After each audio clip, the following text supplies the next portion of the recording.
తాకట్టులో ఉన్న బంగారాన్ని విడిపించి ఆ రోజు ఆన్లైన్ రేటుకే మేము కొంటాం. Sharma gold company. రాశులలో చిట్ట చివరి రాశి మీనరాశి. మీనరాశి. మీనరాశి వారికి అన్ని విధాలా బాగుంటుందమ్మా, ఒక్క హెల్త్ విషయంలో తప్పించి. ముఖ్యంగా శిరోబాధ, నేత్రబాధ, అలానే హృద్రోగం అంటే హార్ట్కి సంబంధించినటువంటి సమస్యలు, ఇవి కొంచెం జాగ్రత్త వహిస్తే చాలు. రాహుగ్రహం ఎక్కువగా దాని ప్రభావం చూపిస్తుంది కాబట్టి అవి కొంచెం జాగ్రత్త వహిస్తే చాలు. మిగిలిన అన్ని కార్యాలలో రియల్ ఎస్టేట్ రంగం కావచ్చు, లేదా ఈ మన షేర్ మార్కెట్ రంగం కావచ్చు, గోల్డ్ వ్యాపారస్తులు కావచ్చు, కిరాణా మర్చెంట్స్ కావచ్చు, మన సూపర్ మార్కెట్స్ కావచ్చు, సూపర్ బజార్ అంటాం కదా, సూపర్ మార్కెట్స్, ఇట్లాంటి వ్యాపారాలు కావచ్చు, అలాగే ఏదైనా వృత్తులు కావచ్చు, అది పురోహితం కావచ్చు, లేదంటే ఇంకేదైనా సరే చేతి వృత్తి పనులు ఉంటాయి కదా, ఆ వృత్తి పనులు కావచ్చు, మగ్గం వర్క్ వారు కావచ్చు, ఇట్లాంటి వాళ్ళందరికీ కూడాను సానుకూలంగా దివ్యంగా ఉండేటువంటి సమయమే ఈ మీనరాశి వారికి జూన్ మాసంగా చెప్పబడుతుంది. ఈ జూన్ మాసంలో ముఖ్యంగా విద్యార్థులు కొంచెం కష్టపడండి, మంచి ఉత్తీర్ణత పొందేటువంటి అవకాశం ఏర్పడుతుంది. తప్పనిసరిగా ఉన్నతమైనటువంటి మన్ననలు అందరూ కూడా పొగిడేటువంటి అవకాశం ఈ యొక్క సమయంలో విద్యార్థులకు కనబడుతుంది. అలానే ఇప్పుడు విదేశీయానం ఉందా అంటే ఇప్పుడు ఉద్యోగస్తులు కానీ విద్యార్థులకి తప్పనిసరిగా ఇందాక నుంచి ప్రయత్నిస్తే తప్పనిసరిగా వెళ్తారనుకుంటున్నాం. ఇంతకాలం నుంచి ఆగిపోయినటువంటి విదేశాలు తప్పనిసరిగా ఈ మాసంలో ప్రయత్నిస్తే 100% తప్పనిసరిగా వెళ్ళిపోతారు. ఇక్కడ వెళ్ళిన తర్వాత కూడా ప్రశాంతంగా ఉంటారు. వెళ్ళడం పెద్ద సమస్య కాదు. వెళ్ళిన తర్వాత అక్కడ మనకు కావాల్సినటువంటి విద్యా ఉద్యోగ విషయాలు ఏదైతే సానుకూలత కావాలో అలాంటివి కూడా పరిపూర్ణంగా సానుకూలంగా ఉండేటువంటి సమయమే ఈ జూన్ మాసం మీనరాశి వారికి చెప్పవచ్చు. అలాగే ఉద్యోగం, ప్రమోషన్స్ ఏవైతే ట్రై చేస్తున్నారో వీటికి కూడా సంపూర్ణమైనటువంటి సానుకూలమైనటువంటి సమయం. ఉన్నత అధికారులతో పాటు ఇప్పుడు నాకు ప్రమోషన్ వచ్చింది, నా పక్కనున్నవాడు కుళ్ళుకుంటాడు, కానీ ఆ పక్కనున్న వాళ్ళ సహాయంతోనే వీళ్ళకి ప్రమోషన్స్ పొందేటువంటి అవకాశం కలుగుతుంది. అంటే శత్రువులు కూడా మిత్రులుగా మారేటువంటి అవకాశం సంపూర్ణంగా, ఎవరికి ఏ రకమైనటువంటి జలస్ లేకుండా, అరే వీడు ఇన్ని రోజు నుంచి కష్టపడుతున్నాడు, తప్పనిసరి వీడికి ఉద్యోగం ప్రమోషన్ అవసరం, మనకు వచ్చే ఇంత స్థాయి వరకు వచ్చాం, వీడికి ఇక్కడి నుంచి ఇంకో స్థాయికి వెళ్ళడానికి మనం సహాయం చేద్దాం అనుకునేటువంటి వ్యక్తుల సహకారాలు ఏవైతే ఉంటాయో అవి మాత్రం పరిపూర్ణంగా ఫలిస్తాయి.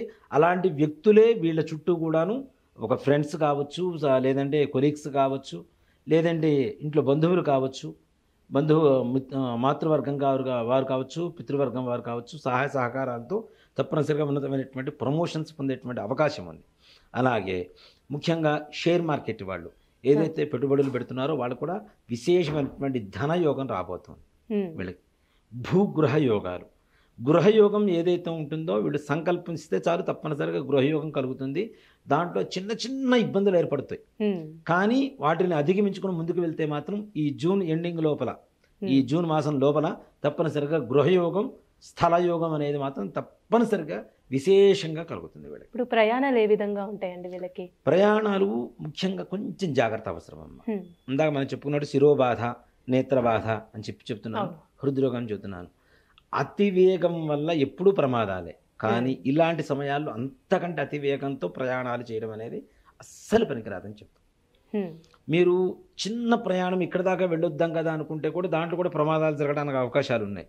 కాబట్టి తగిన జాగ్రత్తలు తీసుకుంటూ చిన్న చిన్న ప్రయాణాలు చేసుకుంటూ దూర ప్రయాణాలు మానేసి అవసరమైతే చక్కగా బస్సులోనూ ట్రైన్లోనే వెళ్ళండి తప్పితే ఈ కార్లలో ప్రయాణాలు చేసి సెల్ఫ్ డ్రైవింగ్లు చేసుకొని ఇట్లాంటి వాటితో ప్రాణాల మీదకి తెచ్చుకోవడం మాత్రం చేయొద్దనే చెప్తాను. గురుగారు, ఇప్పుడు వివాహ ప్రయత్నాలు చేస్తున్న వాళ్ళకి ఏ విధంగా ఉంటుందండి?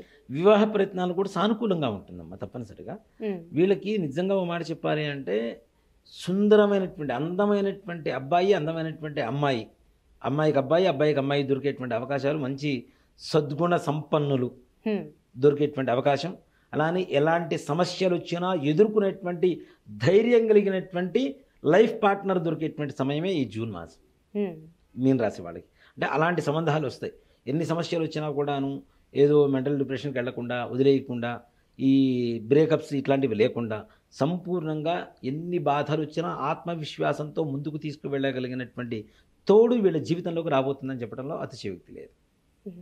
అంటే ఇప్పుడు కోర్టు సమస్యలు ఉన్న వాళ్ళకి ఏ విధంగా ఉంటుందండి? కోర్టు సమస్యలు కూడా బాగానే ఉంటుందమ్మా. యుద్ధ వాతావరణం ఏర్పడుతుంది, కానీ తప్పనిసరిగా వీళ్ళకే విజయం అనేది చేకూరుతుంది సంపూర్ణంగా. ఎంత యుద్ధం జరిగినా చివరికి వీరికి అనుకూలంగానే తీర్పు రావడం అనేది జరుగుతుంది. కాబట్టి దాని గురించి కూడా ప్రశాంతంగా ఉండవచ్చు. గురుగారు, ఈ రాశి వారికి సంబంధించిన పరిహారం అంటూ తెలియజేస్తారా? తప్పనిసరిగా అమ్మ, మీనరాశి వారికి ముఖ్యంగా రాహు గ్రహస్థితి, కేతు గ్రహస్థితి కొంచెం బాగాలేదని చెప్పాం మనం. కాబట్టి ప్రతి శనివారం నవగ్రహ ఆలయం ఉన్న ఆలయానికి వెళ్ళి రాహుగ్రహానికి మినుములతో, కేతుగ్రహానికి ఉలవలతో అష్టోత్తరం చేయించండి. అష్టోత్తర పూజ చేయించేసి ఒక కొబ్బరికాయ నివేదన పెట్టి, రాహుగ్రహానికేమో బూడిద రంగులో ఉండేటువంటి వస్త్రం, కేతుగ్రహానికేమో చిత్రవర్ణం అంటే మిక్స్డ్ కలర్స్ అంటే అన్ని కలర్స్ డిజైన్గా ఉంటుంది కదా, అలాంటి వస్త్రం అలా కేతుగ్రహానికి సమర్పించి ఉలవలతో కేతువుకి, మినుములతో రాహుకి అష్టోత్తరం పూజ చేసి కొబ్బరికాయ నివేదన పెట్టి నవగ్రహాలకి ఒక 27 ప్రదక్షిణాలు చేసి అక్కడ ఉండేటువంటి ప్రధాన ఆలయం ఏదైతే ఉంటుందో ఆలయానికి ప్రదక్షిణాలు చేసుకొని తీర్థప్రసాదాలు తీసుకొని రావడం ద్వారా తప్పనిసరిగా వీళ్ళకు ఉండేటువంటి సకల సమస్యలు తొలగిపోతాయి.